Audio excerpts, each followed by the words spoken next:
Guys, ഞങ്ങൾ അങ്ങനെ 12 മണിക്ക് അതിരാത്രി ഞങ്ങൾ കോഴിക്കോട്ട് അങ്ങാടിയിലേക്ക് അങ്ങ് ഇറങ്ങി. ബീച്ചിലൊക്കെ പോയി. അപ്പോഴാണ് ഞങ്ങളുടെ കൂടെയുള്ളവരൊരു ആശയം മുന്നോട്ട് വെച്ചത്. നമുക്ക് ജസ്റ്റ് ഒന്ന് താമരശ്ശേരി ചുരം കയറി ഇറങ്ങാമെന്ന്. അങ്ങനെ ഞങ്ങൾ ചുരം കയറി പാട്ടൊക്കെ പാടി അടിച്ച് പൊളിച്ച് ഞങ്ങൾ അങ്ങനെ ചായയൊക്കെ കുടിച്ച് വയനാടിൻ്റെ വൈബ് അങ്ങ് ആസ്വദിച്ച് തേയിലത്തോട്ടത്തിൽ നിന്നും അടിപൊളി ഫോട്ടോസൊക്കെ എടുത്ത് അടിച്ച് പൊളിച്ച് നല്ല അടിപൊളി വൈബായിരുന്നു. ഞങ്ങളവിടെ രാത്രി എത്തിയപ്പോൾ കോടമഞ്ഞൊക്കെ ഉണ്ടായിരുന്നിട്ട് നല്ല ഫോട്ടോസും കിട്ടി.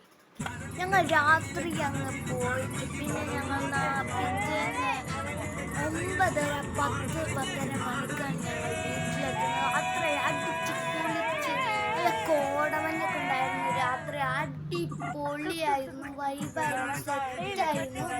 ഞങ്ങൾ അങ്ങനെ പ്ലാൻ ചെയ്യാതെ വയനാട്ടിലേക്ക് ഒരു യാത്രയും പോയി. നല്ല അടിപൊളി വൈബ് കോടമഞ്ഞ് സെറ്റായിരുന്നു കേട്ടോ. പാട്ടും ഡാൻസും പിള്ളേരും എല്ലാവരും നല്ല വൈബിലായിരുന്നു. പാട്ടൊക്കെ ഇട്ട് ഡാൻസൊക്കെ കളിച്ച് സെറ്റപ്പായിരുന്നു ഗൈസ്. അപ്പോൾ അടുത്ത വീഡിയോ കാണാം.